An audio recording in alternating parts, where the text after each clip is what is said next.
Mari kita berdoa. Terima kasih Bapa, terima kasih Tuhan Yesus, terima kasih Roh Kudus. Kami telah bersekutu dengan tubuh dan darah-Mu Yesus. Sebentar kami akan mendengarkan sebagian daripada kebenaran firman-Mu ya Bapa. Sebelum itu, segala puji, hormat, syukur kami naikkan kepadamu Bapa. Kepadamu Tuhan Yesus dan kepadamu Roh Kudus, karena Engkaulah Allah Tritunggal kami yang Esa.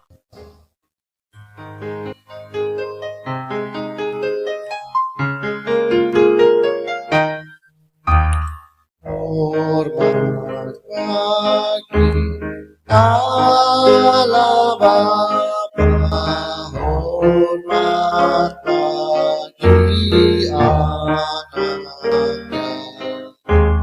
hormat bagi Roh penghibur ketiganya yang Esa. Haleluya, haleluya, ketiganya yang Esa. Haleluya, haleluya, ketiganya yang Esa. Ketiganya yang Esa, ketiganya yang Esa.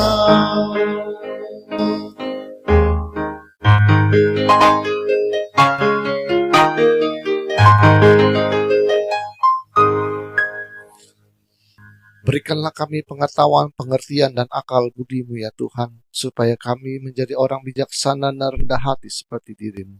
Urapi hamba-Mu pada saatnya Bapa, Kau menjamal ya bibir hamba-Mu Roh Kudus, supaya apa yang hamba perkatakan menjadi kebenaran-Mu yang sempurna di akhir zaman ya Tuhan. Sembunyikan hamba-Mu di balik salib-Mu, biarlah Engkau semakin besar dan hamba-Mu semakin kecil. Persiapkan hati kami, bantahan subur di dalam hati kami, supaya firman-Mu yang berbentuk logos tulisan mati menjadi rema dalam kehidupan kami. Terima kasih Bapa, terima kasih Tuhan Yesus, terima kasih Roh Kudus. Di dalam nama Tuhan Yesus kami telah berdoa dan mengucap syukur. Haleluya, kita yang percaya katakan amin. Mari kita ucap salam kita, 1, 2, 3. Salutam en Christo en dunameon energemata. Salam dalam Kristus dalam kuasa mujizatnya. Amin. Silakan duduk. Shalom semuanya. Ini terakhir ya. Kita sambung.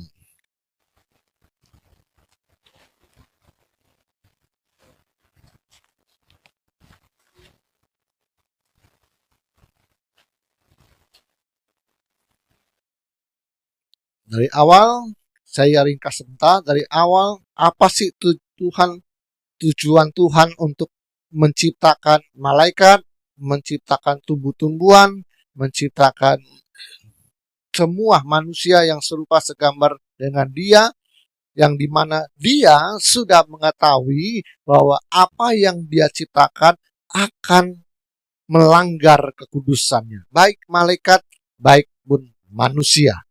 Dia sudah tahu kenapa tetap diciptakan. Kemarin saya sudah bilang, dan Tuhan memberikan ilham kepada LTF bahwa Tuhan Tritunggal yang Esa telah sepakat untuk menunjukkan keagungan dan kemuliaannya. Orang bisa diakui agung, orang bisa diakui bahwa pribadinya mulia kalau ada oknum lain di luar dirinya.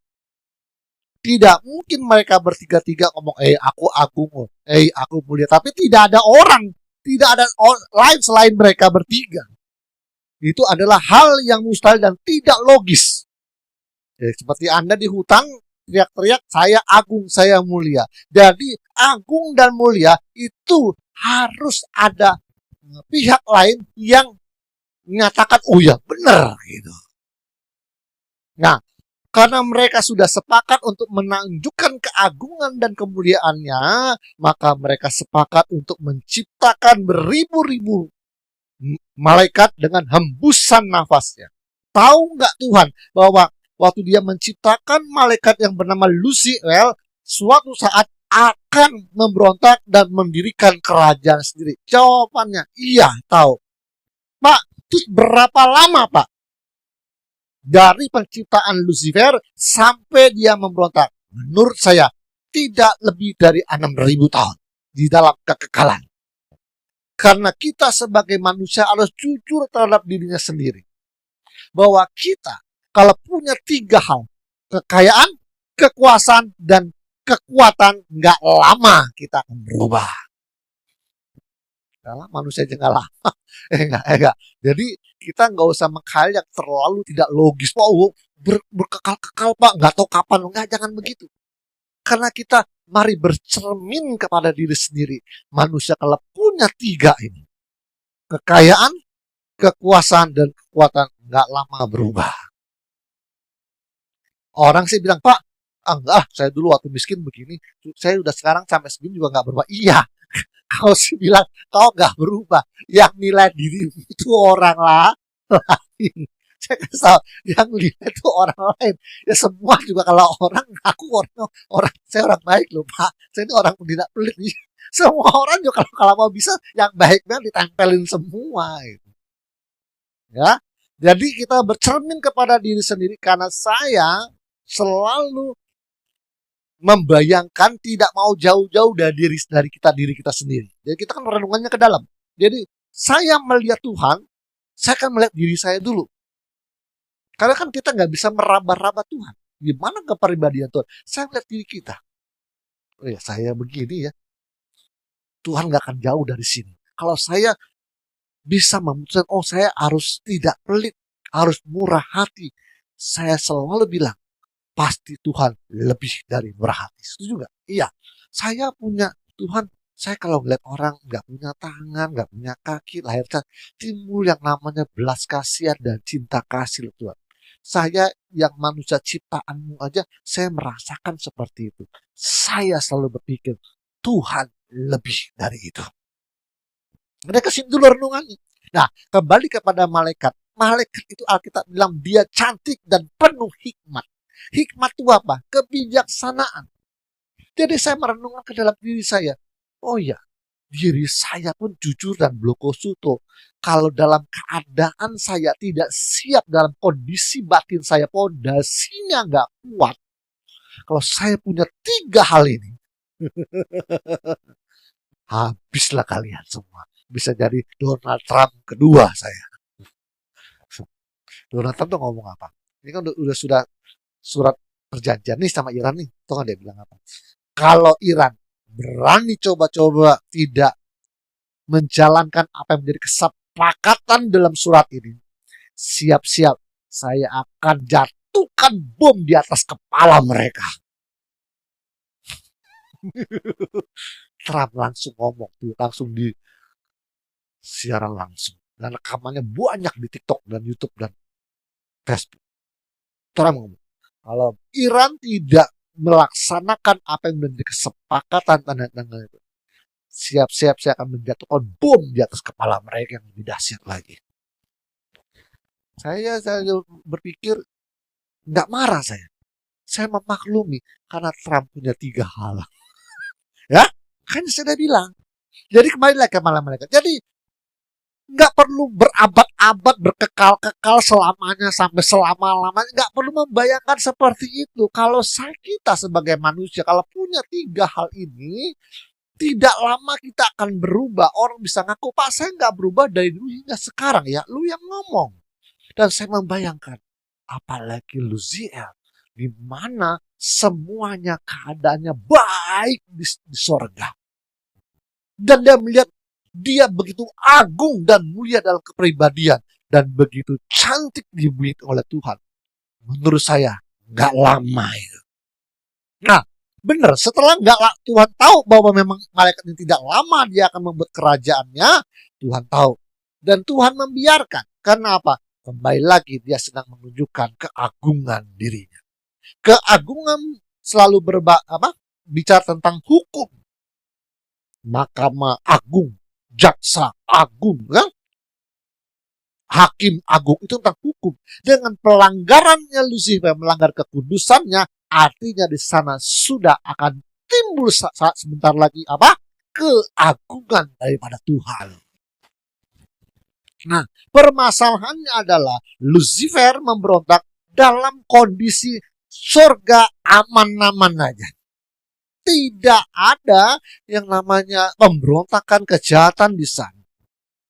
Tapi menurut Tuhan, apa yang kau lakukan? Menurut Tuhan lo ya, menurut Tuhan kau melanggar kekudusan.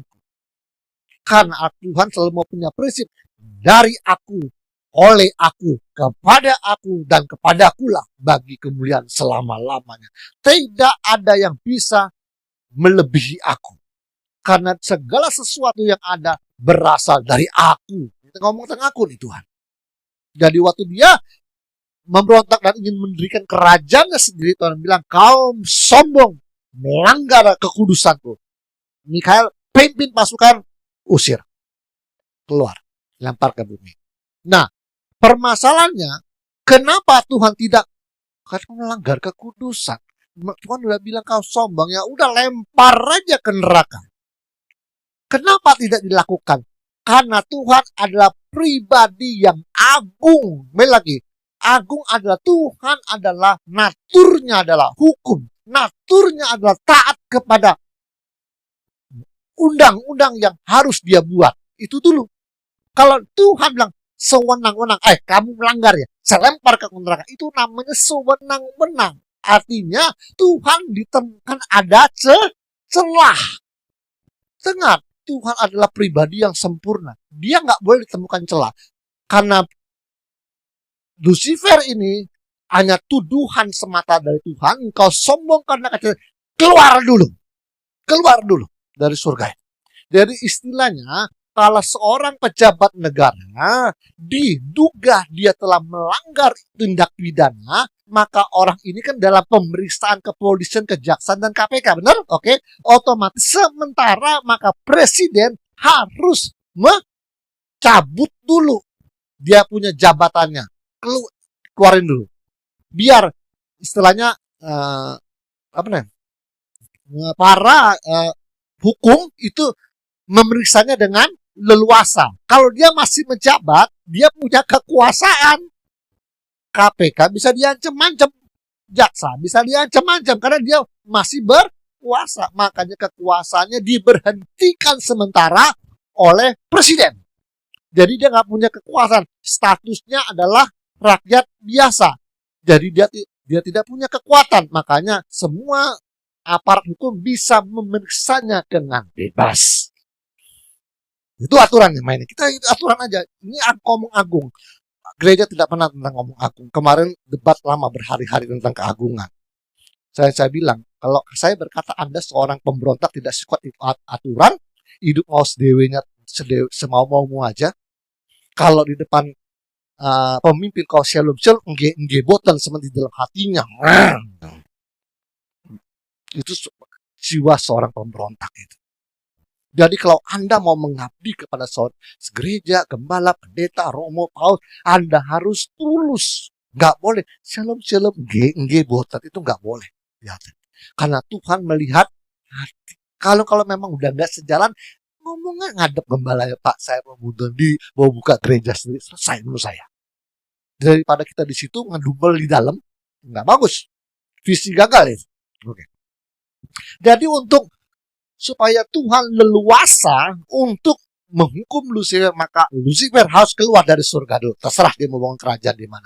Dan akhirnya ditemukan dia di langit tingkat 2 di kerajaan.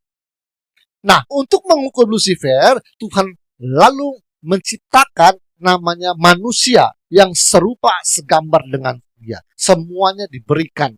Jasadnya, hati nurani, pertimbangan, kesadaran, pengertian, akal budi, semua komplit. Cuma karena dia belum punya pengetahuan, benar? Pengertiannya ada. Tapi kalau tidak ada pengetahuan, manusia itu bodoh. Dengar, kunci dari suksesnya visi ATM adalah seluruh pengetahuan yang ada di kepala Tuhan harus dicurahkan di ATM. Seluruh pengetahuan. Saya selalu ngotot sama Tuhan, kalau kau mau visi ini goal sampai tuntas, kau harus memberikan seluruh kasih karuniamu kepadaku. Tidak boleh kamu berkata, cukuplah kasih karuniaku kepadamu. Aku nggak mau, Tuhan. Kalau kita habis-habisan, karena kau harus mencurahkan seluruhnya yang ada pada dirimu. Yang pada dirimu adalah seperti apa? Tuhan Yesus. Semuanya harus seperti itu. Kalau Tuhan disebut Allah, anak Allah, anak Allah yang berbentuk manusia, aku pun harus kau bikin seperti itu. Teosis, pengilahian menjadi Allah seperti Tuhan Yesus. Makanya Yesus berkata, kamu adalah Allah, sedangkan kitab suci tidak dapat dibatalkan.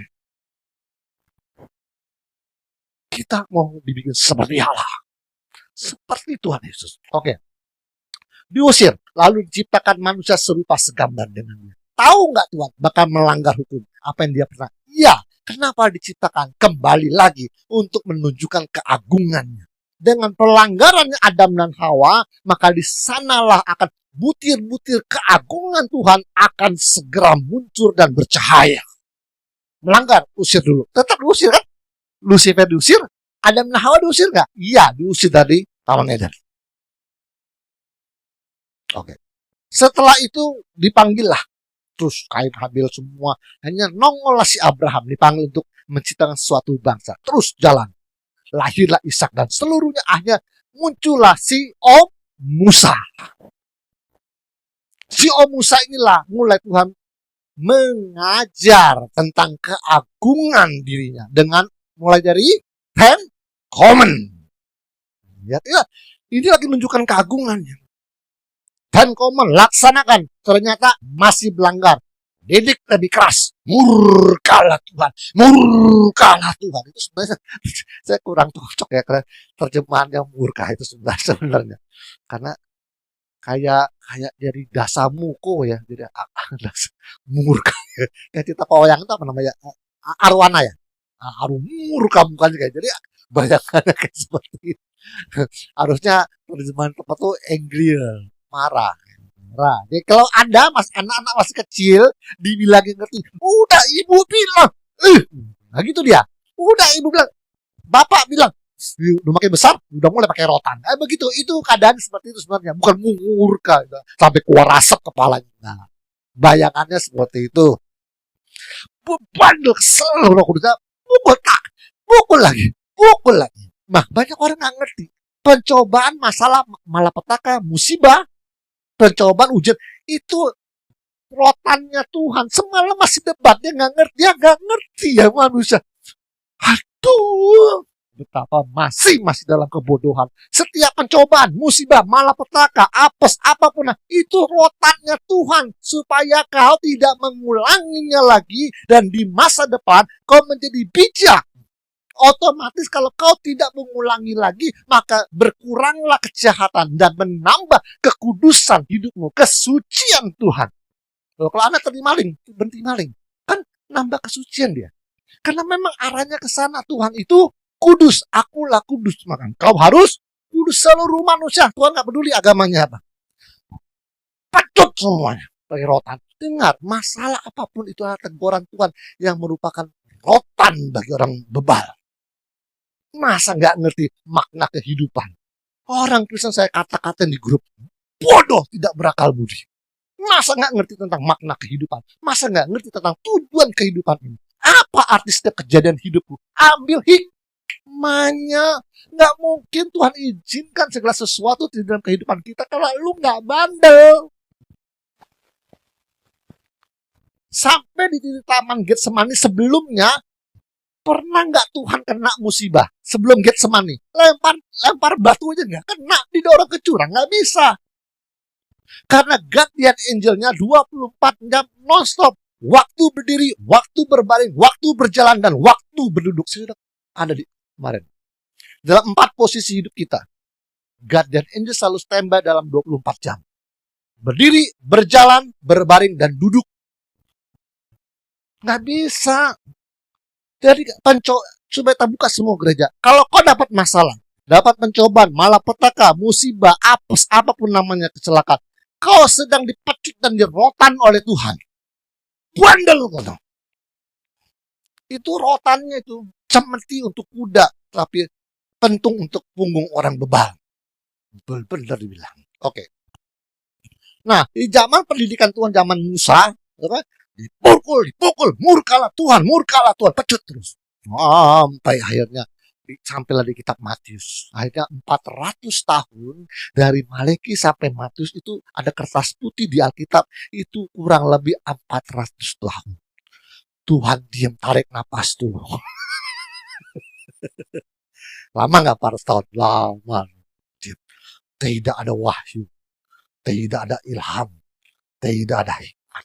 Jadi dari Maleki ke Matius di tengahnya ada kertas putih, itu Alkitab. Kertas putih itu kurang lebih 400 tahun. Diam. Tuhan, tarik napas dulu Tuhan. Masih bandel tuh 400 tahun. Lalu barulah mulai nongollah Yohanes Pembaptis. Terus akhirnya lahirlah Tuhan Yesus. Tuhan Yesus memberikan contoh yang teladan. Begini, hidup tuh seperti ini. Kasihlah manusia, kasihlah musuh. Wah, banyak yang dia kasih tahu. Begini. Ketaatan kepada hukum Tuhan, perintah Tuhan. Tergantung kepada dua hukum ini. Kasihlah manusia dan kasihi Allah. Hukum Taurat tergantung dalam dua. Wah, banyak yang dia bukaan sama Tuhan Yesus kepada kita. Tapi kalau orang yang ngerti, bisa ngaco arti pengertian. Dia buka. Kasih tahu semua. Oke, selesai Tuhan Yesus tugasnya selesai. Ditebus sampai manusia yang diciptakan keturunan Adam dan Hawa itu diselamatkan di Jumat Agung, diselesaikan oleh Tuhan. Jangan sampai komplain. Yang manusia purbanya buang, keturunan Adamnya di Jumat Agung diselesaikan Tuhan. Ini selesai semua nih, Tuhan itu kerjanya presisi. Yang namanya presisi itu apa sih Pak? Yang namanya presisi adalah Tuhan memutuskan sekarang berdasarkan apa yang menjadi pengetahuan dia di masa depan. Jadi dia, kalau kita ngomong gampangnya, Tuhan gini, kesana dulu, lihat dulu nih 20 tahun yang akan datang. Oh, dia begini nih, diputusin begini. Dia lihat ke sana dulu. Oh, tadi dia begini aja nih. Dia milihnya ke sono nih, gini. Jadi dia itu namanya presisi, artinya tepat apa yang terjadi di depan, presisi, nggak bisa meleset. Dia lihat ke depan dulu. Semua kita di sini harus nerima legowo, nerima impandung. Tuhan kenapa sih nggak bikin kaya-kaya, duitnya banyak, kan cepat visi. Iya, menurut lo Tuhan udah lihat 20 tahun ke depan dia. Kalau saya kasih sekarang, ini ke depannya jadinya seperti ini. Dia udah tahu, maka dia putuskan tengkuknya ATM, tekan dulu dia. Ini bahaya ini. Saya jujur ya, tengkuknya ATM, dia kan, kalau Anda tidak punya 3 hal ini kan, tengkuk Anda harus tunduk kan. Kita harus jujur nih, Blok Kosu tuh ngomong, kalau Anda tidak punya ketiga ini, tengkuk lu tunduk terus. Fungsinya daripada tunduk terus adalah supaya nih hatinya rendah hati. Tapi denger nih, air hujan turun ke bumi, membasahi bumi, dan akan menumbuhkan tanaman yang berguna bagi manusia. Tapi air hujan juga bisa menumbuhkan semak dan duri. Dengar, saya sudah berusaha dengan kerenungan saya, apa yang saya pernah pelajari dahulu, untuk supaya air itu bagus dalam hati kalian semua. Saya mencoba, tapi kita lihat ke depan hasilnya semak duri, apa tumbuhan yang berguna.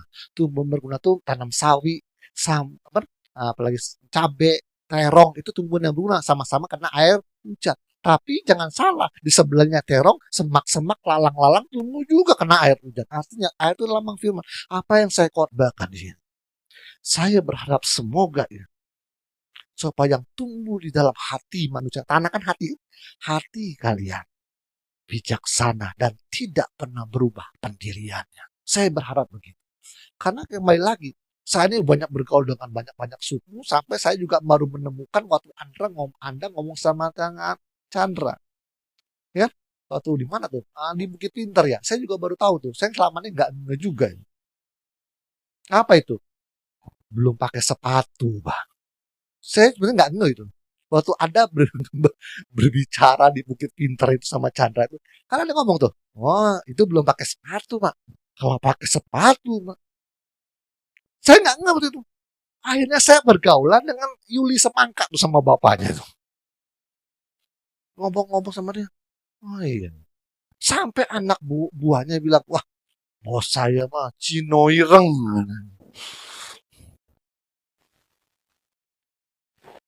Saya ngobrol. Jadi tetangga saya kan banyak wong Jawa dari Lampung. Saya ngobrol. Saya menemukan, oh ya, saya sudah tahu sekarang. Hati-hati.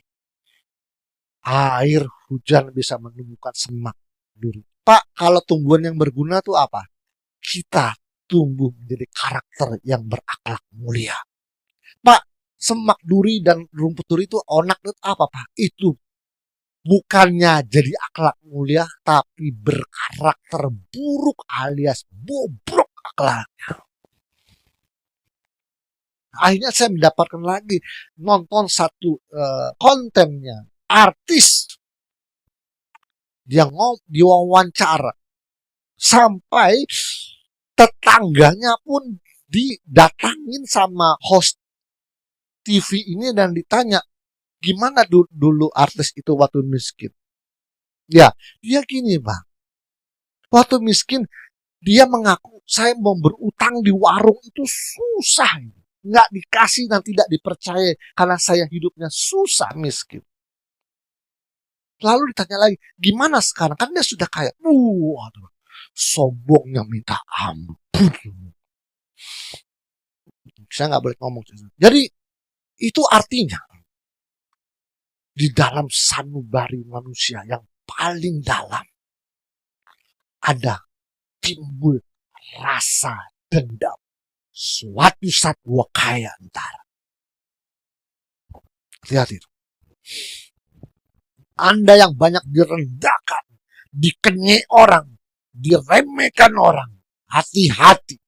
Tanpa Anda sadari nanti dalam sanubari Anda yang paling dalam timbul rasa dendam.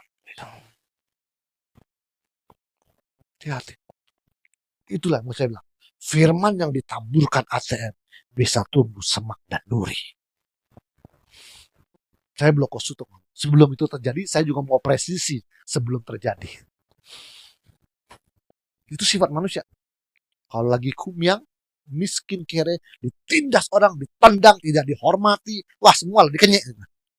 Kalau ada apa-apa, ntar itu taruh belakang aja. Kalau ada apa-apa nggak pernah konsultasi sama kita. Walaupun orang tahu kita ini bijak, tapi orang nggak pernah konsultasi karena lu miskin. Dia lebih baik berkonsultasi dengan orang-orang kaya, bergaul. Kenapa? Lebih enak. Miocen, mioyo, tidak ada duit, tidak ada guna. Kalau engkau masih miskin, kebijaksanaanmu terdengar seperti kentut. Jadi, tapi akibat itu di dalam sanubari manusia terendap yang tidak akan disadari. Itu noda hitam yang siap-siap meletus suatu hari nanti. Dendam dia. Suatu hari nanti saya kaya. Kenapa? Sampai tetangganya dibilang, waktu miskin memang Pak, dia ngutang sana, ngutang sini di warung-warung, banyak yang gak percaya. Gimana sekarang? Diwawancara. Sekarang sombong. Gak pernah negor tetangga. Saya bisa tahu apa? Karena nonton kontennya di YouTube, di TikTok, di wawancara. Jadi saya bilang hati-hati. Air hujan bisa menghasilkan karakter mulia, tapi bisa menghasilkan rumput onak duri. Itu sama-sama tumbuh. Itu hati-hati nanti. Oke, kembali lagi. Setelah dididik sampai 4 zaman tuh harus dikasih tahu semua pengetahuannya. Berapa menit? Nggak mau lama-lama. Nah, kan dosa. Jadi dididik sama Tuhan, dikasih tahu hal-hal yang perlu dibukakan rahasia pencerahan di perjanjian lama. Kenapa Bapak begini, kenapa Bapak begini, kenapa Nabi ini, kenapa Nabi dikasih tahu. Lalu di ATM lah satu-satunya yang dibukakan pencerahan tentang keagungan. Semua gereja rata-rata ngomong tentang kemuliaan Tuhan. Tuhan Yesus baik.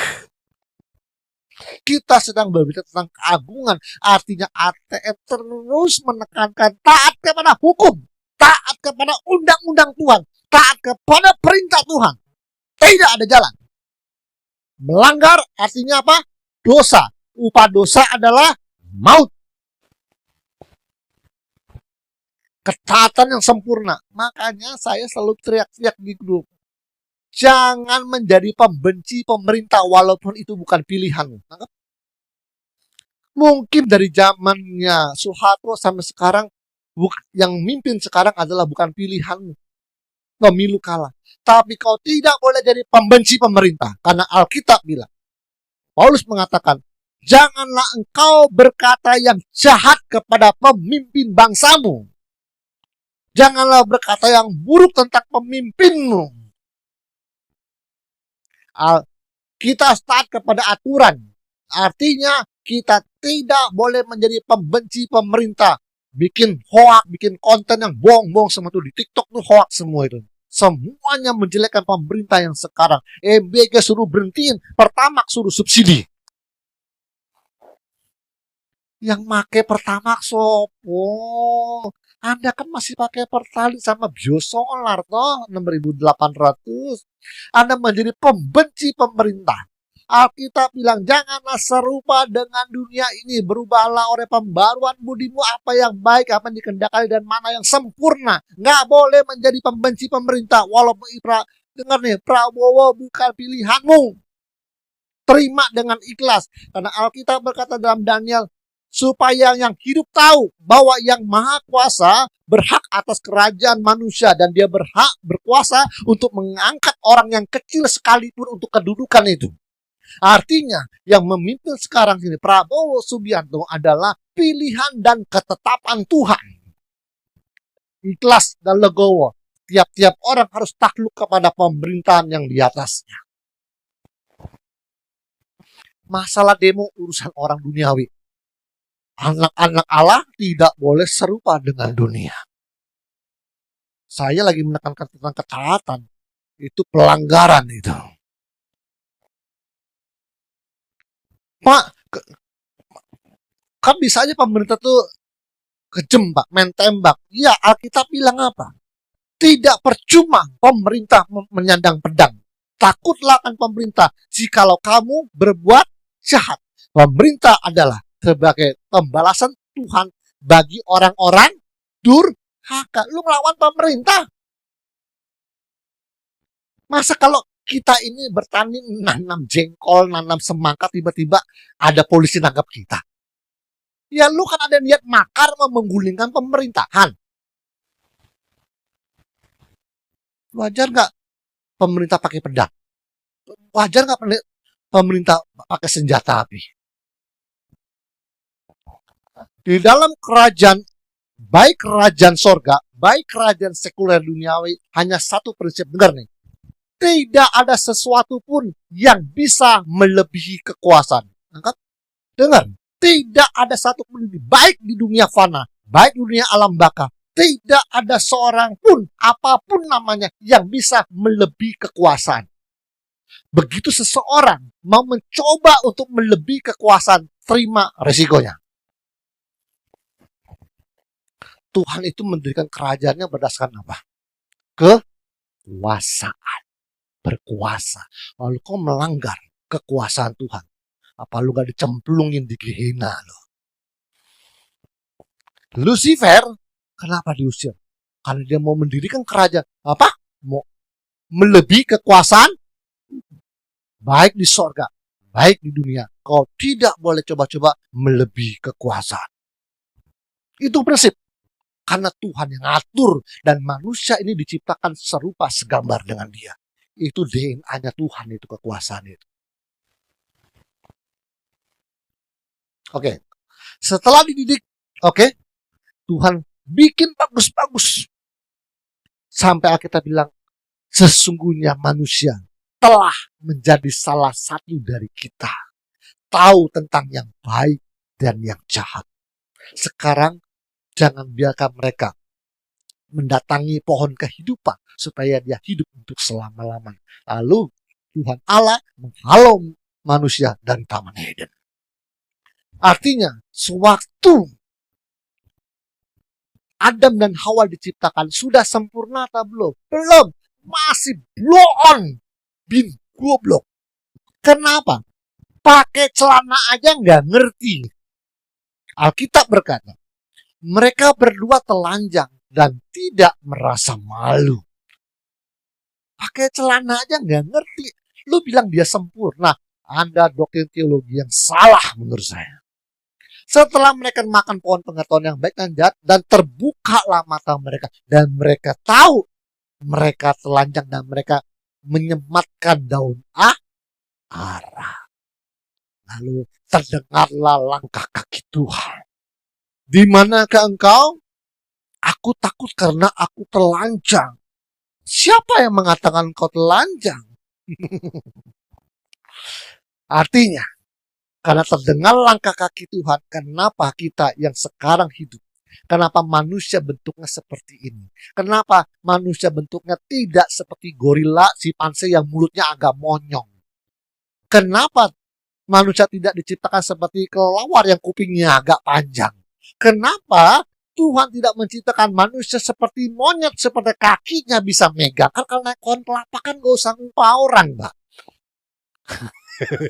Tolong dong naikin kelapa saya gitu. Saya kalau suruh orang kelapa, udah gini aja kamu petiknya beli berapa? 5.000 udah kamu saya kasih murah, tapi 3 biji itu yang masih muda tolong petikin. Saya lagi tuh, sisanya itu kurang apa-apa tuh. Artinya saya ngupah dia. Coba kalau kaki saya kayak monyet, kan saya nggak usah nyuruh dia. Saya naik sendiri kayak monyet, kaki saya bisa megang. Kenapa? Karena Tuhan tahu kalau kakinya panjang kayak monyet nggak bisa pakai sepatu. Coba Anda, cewek kalau kakinya kayak monyet terus pakai high heel. Itu high heel. Anda bayangin gimana cara? Kakinya lah serapat. Yang di ujungnya runcing. Kakinya nunjuk ke atas. Kenapa seperti ini sempurna gambarannya? Karena itulah Tuhan yang sesungguhnya di dalam roh. Tuhan berimajinasi. Tuhan menghayal berdasarkan dirinya sendiri. Tuhan tidak mungkin berhayal di luar dirinya sendiri. Karena dialah sumber dari segala sesuatunya. Dia menghayal berdasarkan dirinya sendiri. Artinya di dalam alam roh Tuhan Yesus memang bentuknya seperti itu. Kurang lebih tingginya 180 sampai 185. Kenapa? Pak, kenapa nggak sebut 180 atau tidak sebut 185? Jawabannya gampang. Karena saya belum bertemu dengan Tuhan dan belum pernah ukur tinggi badannya. Jadi kurang lebih 180 sampai 185. Harus jujur. Jadi jangan ditepatin. So, ada orang berkata begini, Pak, saudara, setiap orang yang pernah berjumpa dengan Tuhan, maka akan berubah kehidupannya. Benar atau salah? Berjumpa dengan Tuhan akan berubah karakternya, akan berubah pribadinya. Saya bilang, ternyata orang yang katanya ngaku pernah pergi sorga, neraka, ketemu Tuhan Yesus dalam mimpi, menjelma dalam kamarnya, ketemu karakternya buruk juga. Artinya, saya mau bilang, setiap orang yang pernah berjumpa dengan Tuhan, belum tentu karakternya berubah. Karena namanya jumpa bisa aja cuma salaman doang. Jumpa. Kan jumpa. Kalau Anda berjumpa dengan Pak Kemal, Pak kabar sih lu? Kan salaman. Anda tuh cuma salaman doang sama Tuhan. Kan berjumpa. Yang benar adalah setiap orang yang mengenal kepribadiannya Tuhan Yesus, dia pasti berubah. Kenal dulu pribadinya. Bagaimana cinta kasihnya, kebijaksanaannya, belas kasihannya, kebenaran, kebaikannya, kondisi batinnya, apakah Tuhan Yesus dalam kondisinya seperti apa? Netral, bahagia, atau penderitaan. Semua itu harus dipelajari dulu kondisi batinnya manusia Tuhan Yesus. Apakah Tuhan Yesus melekat kepada materi dunia ini, kedagingan, keuangan, mamon, itu dipelajari dulu. Makanya Tuhan sudah ngajarin. Setiap orang yang tidak melepaskan semua miliknya, dia tidak layak menjadi muridku. Setiap orang yang tidak melepaskan segala miliknya. Artinya apa? Ngomong tentang kemelekatan, harus lepas, bukan. Tapi banyak orang bilang gila tuh, tuh orang kaya kalau mau sempurna dibilang jualah hartamu dan ikutlah aku. Kalau saya jual harta, gimana diriin gereja? Kan itu namanya pemahaman yang masih anak sekolah minggu. Kembali lagi, kenapa Tuhan Yesus bilang, jualah hartamu dan ikutlah aku. Kenapa Tuhan Yesus menantang dia seperti itu? Karena apa? Yang lebih hebat, yang lebih tinggi ada di depannya. Sekarang nggak boleh diartikan seperti itu. Yang namanya jual harta, yang namanya melepaskan segala milik adalah melepaskan segala keterikatan duniawi di dalam hatimu.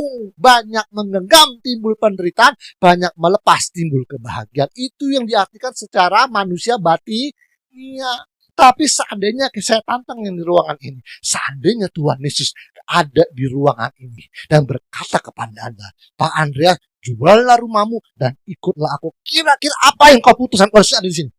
Ya, jual besok. Ditawar 50 jual nggak? Jual. Tuhan Yesus yang suruh. Enak kan kalau ngomong sama saya? Kalau saya jujur aja, Tuhan Yesus ada di depan saya. Beliau ketak. Salah macam lu. Siapa? Tuhan. Aku Tuhan. Tanahmu itu yang di rumah, jual semua. Semua jual semua. Jangan ada satu yang kau bawa kecuali baju. Jual murah-murah. Itu harganya tanah itu 400 juta. Seorang nawar berapa? 400 juta. Kasih. Saya kasih bilang, kasih. Kenapa? Tuhan Yesus yang suruh. Tapi kan kalau nggak terjadi begitu, nggak boleh diartikan jual harta ya. Kalau Tuhan Yesus nggak nongol di sini, jangan coba-coba diartikan jual harta nih. Lu miskin bisa enggak? Harus diartikan secara rohani, melepaskan segala keterikatan apapun di dalam manusia batinnya. Berapa menit? Saya berhenti dulu. Oke, mari kita berdoa. Terima kasih Bapa, terima kasih Tuhan Yesus, terima kasih Roh Kudus. Sampai mau selesai saya pada hari ini Tuhan, kiranya Tuhan menyempurnakan kami Tuhan. Tuhan kiranya menyempurnakan kami. Segala keterikatan akan dunia ini Tuhan, setiap idolater yang ada dalam batin kami, kami percaya kami akan melepaskan segala sesuatu. Tidak ada yang menjadi idola dalam kehidupan kami. Baik uang, baik perhiasan, baik artis, baik presiden, pemimpin negara, apapun yang di dunia ini bom atom, tidak ada yang kami kagumi Tuhan.